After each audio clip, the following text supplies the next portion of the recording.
Welcome back to the channel, guys, with myself, David, Millionaire Incorporated. And as you know, on weekends, I like to kind of go through and review what the week did trading wise for the currency pair which I trade, which is the Japanese yen, or GBPJPY, GJ, as is also known. Just so I can kind of get an idea of what it did, areas I was working on, back testing my strategy a little bit, and looking forward to what I can potentially see for the week or weeks coming ahead. As always, guys, if you find value with the video, drop me a like, leave me a comment if you have any other trading ideas or strategies for this pair. I would love to hear from you guys as well. If you're an existing viewer, welcome back to the channel. Really appreciate you guys coming back. If you're new, welcome to the channel, guys. I hope you find value and this video informative and helps with your future analysis of Forex pairs, or the pair which we actually look at, pound yen, and it helps with your strategy moving forward as well. So let's dive into the video, guys, and let's see what the pair has done. As you know, I always kind of like to look at the pair and what it's doing overall. As you know, pound yen is in a current kind of uptrend. As you can see, it is moving higher from the bottom left of the screen to the top right over time, creating impulse, correction, impulse, correction, impulse, current impulse, and eventually we will see a bit of a correction on this pair coming back down again.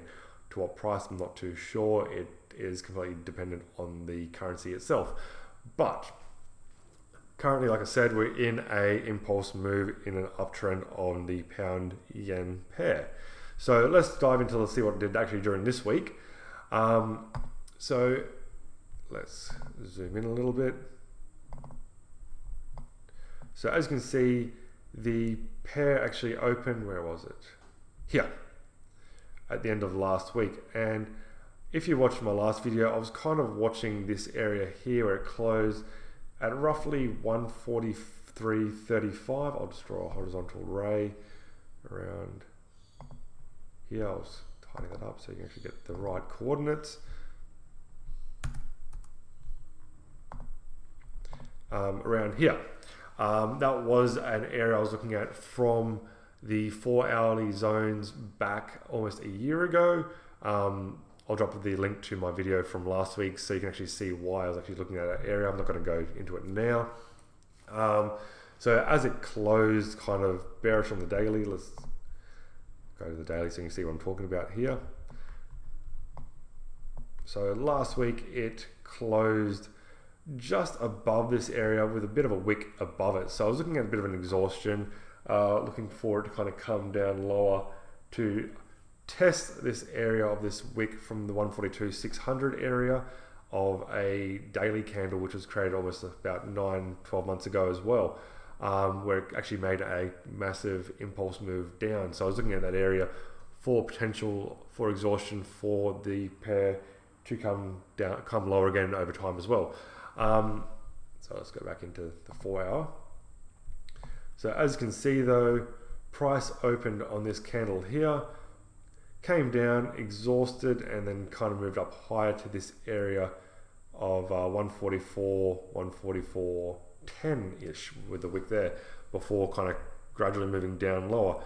Now, I was actually looking for the price to kind of come up to this 144.5 area before moving lower for that kind of correction move, but obviously didn't quite do that. Or was I either looking for it to kind of open lower, come down to test this area here before coming higher. Now, as you can see, it didn't do either of those two things. That's why it's always very important to kind of watch price action and develop skills in drawing support and resistance lines. So yeah, so it kind of came up to this area here. Now, you always kind of want to look left and see why it actually made that move down. So I'll go back to the daily and actually come left to that area, which is actually working off. And it's actually, where is it? Just this area here. So I drew it from the actual wicks of that 144.5 area just here. But if you actually drop down to the line chart, you can actually see it kind of came up to this 144 area right here, which is the area of resistance. So as you can see, it actually came up to that area of that 144 and exhausted from there. So you had a bit of a fake out just here. So we'll go back to the candlestick charts there. So you can see this is the area which was kind of working off. I'll just highlight it a bit for you a bit more clearly. There, so you had that test, came down, or made the as the area of the resistance, came down, came back up, tested again, came through that area a bit more, came back down again, came up higher to this area, that 144.50, which I've been watching. It faked out and then finally came down, made that massive impulse move down. So that's the reason why I'm kind of keeping an eye on that area of that 144. So we'll come back over to where the current price action is. So that's what happened around that 144 area. So let's go back to that line, the candle or 4 hour chart there. Zoom back in. So as you can see, come back to the 1 hour. So as you can see on the 1 hour, it came up, exhausted, and then continued lower for the rest of the week. So you could have actually taken a short position from that at the close of that or the break of that one there. So let's go here. Let's make that a bit neater. At 144. Let's put in that 40 pip stop loss. Let's make it nice and neat for you this time. So this on ticks it's 400. So it's pretty much adding an extra 0, just a multiplier of 10. Going for two for one risk reward. So you were looking for 800 pips or 80 pips profit there, and that's what that trade looks like. So you could almost have taken the profit at this area here where it actually showed a bit of exhaustion and support, which is what it eventually did. So it took about, what, 24 hours, give or take, before it actually came down to that level. It did continue lower though, so you're always kind of watching price action to see what it actually does over time. You could have actually taken it all the way down to there. So some of the guys which I trade with were looking at taking it down to the 142.8 area, which I had been monitoring. That would have given you 2.5 to 1. So basing it just on the what I always go on about, 2 to 1 risk reward. So just looking at 80 pips, that would have just been there. So then, yeah, like I said, as the rest of the week went on, it continued lower. So looking on that on the daily, you could see it was kind of came up exhausted again. Then it just couldn't quite get enough bearish momentum to kind of keep coming lower down to that 142.6 area, which I wanted it to kind of touch, or even a little bit lower. So unfortunately, it lost momentum before it moved up. In saying that, though, kind of come back into that 4 hour chart there. So my friends are looking at that, taking profit at that 142.8 area. I'll get rid of this, I'll actually explain that in a moment. So yeah, so as it came back down to here, another area of kind of support, resistance kind of thing, it struggled to break through that area just there. Come down to the lower time frames, on like the half hour. Let's go to hour, sorry, let's half hour. So first of all, kind of came down, tested, came back up, tested again, came back up. You could have probably taken a entry off here, off that area there. And you can see I kind of just really took off from there. And there is a reason why it took off from that. So this trade here, basing it on pure technical analysis, was still quite sound. So just jump into that again. Stop level.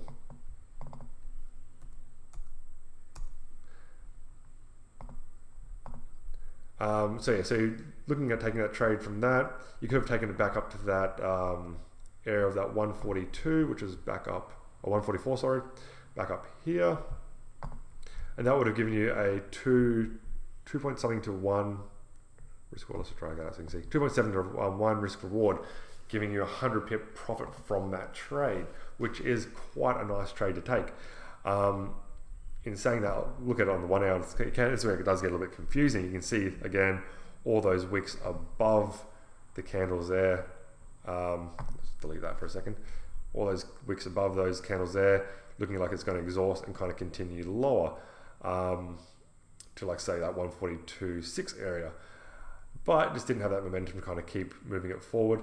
At the same time though, and something you always need to remember, is watch out for high impact news. So like I said, this was more of a fundamental trade. Let's put that back there, which made that massive impulse to the price moving higher again.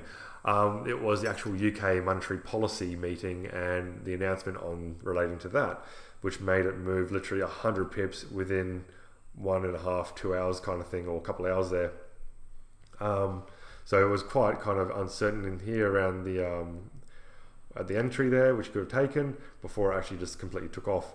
You could have even taken it right up to that area of like 144.5, which I was talking about, which would have given you close to a 4-to-1 risk reward. I did actually take a short position from here afterwards. I'll just delete this to make it a bit cleaner. Because as you can see, it came to that 144.5 area, which I've been monitoring, kind of exhausted, came down, came back up, exhausted again. So I actually took it at this area here. 40 pip stop loss. Let's go to that there. Let's go 40 pips.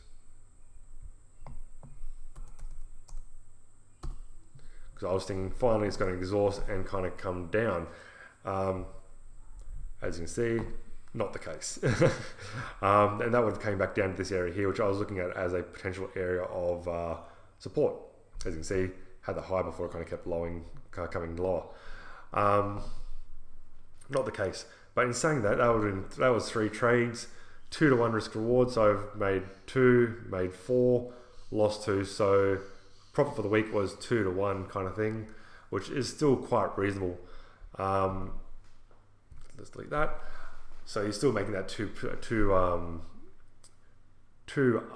reward for the week. And if you're risking 2% per trade, that's 4% return per week, which is actually a lot better than anything, most other kinds of investments. So yes, that's the end of the week. So let's see what the week is going to do ahead. As we said, let's look at what's doing overall. It's still in a massive uptrend. It's making a massive impulse to the upside here. But at that 140, just around that 144.5 area. So let's drop down to the daily there again. Same thing, you can kind of see it finally kind of maybe starting to kind of exhaust here. So what I'm looking for potentially for the week ahead is price to come back to that 142 area. So let's go back to the 4-hourly chart there. Let's delete that as well, make it a bit cleaner so we can see a bit more. So let's highlight this area of support / resistance. Once support, now resistance. Yeah, that 142 area. So let's see how that pair opens up at the start of the week. It could potentially continue higher again to up to there before finally exhausting and coming all the way down for a correction on those impulse moves. What I'm hoping it does is kind of open, come lower, test this 144 area again before going for another impulse move to the upside. Let's delete that, clean up some of that. As always though, when kind of watching these, you always want to see what price action is actually doing. Let's jump back to the area where it actually made that impulse move from. See if, or from this area here. I'm just going to kind of create like a little kind of square around this area of the chart, so that when we drop down to 4-hourly, we can actually see if there's anything on that in that area, which is actually an area of support or resistance, which we could kind of identify or monitor. So let's delete that.